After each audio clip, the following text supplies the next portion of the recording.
శ్రీ గురుభ్యో నమః. హరి ఓం. మకర సంక్రమణం లేదా సంక్రాంతి అంటే ఏమిటి?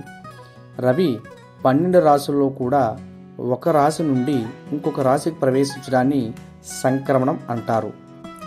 అలా రవి ధనస్సు రాశి నుండి మకర రాశిలోకి ప్రవేశించడాన్ని మకర సంక్రమణం లేదా సంక్రాంతి అంటారు.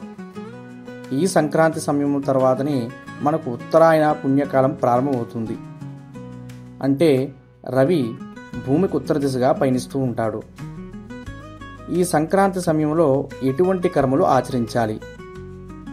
ఈ సంక్రాంతి సమయంలో నదీ స్నానం, దానం, దైవ చింతన, పితృతర్పణాలు ఇలా ఏ పుణ్యకర్మ ఆచరించినా కూడా విశేషమైన ఫలితం ఉంటుంది. మరి సంక్రాంతి పుణ్యకాలం, మహాపుణ్యకాలం ఎప్పుడు? సంక్రమణం ప్రారంభమైన సమయం నుండి మొదటి 5 గడిలో కూడా పుణ్యకాలం ఉంటుంది. అలానే సంక్రమణం ప్రారంభమైన సమయం నుండి మొదటి 16 గడిలో కూడా పుణ్యకాలం ఉంటుంది. ఈ విధంగా ఈ సంవత్సరం 2025 జనవరి 14వ తేదీన శ్రీ క్రోధినామ సంవత్సరం పుష్యమాసం బహుళ పాడ్యమి మంగళవారం ఉదయం 8:55 సూర్య మకర సంక్రమణం ప్రారంభమవుతుంది.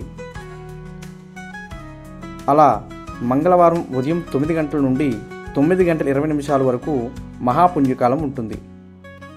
మరలా ఉదయం 10 గంటల నుండి సాయంత్రం 5:36 వరకు పుణ్యకాలం ఉంటుంది. శ్రీమాత్రే నమః. హరి ఓం.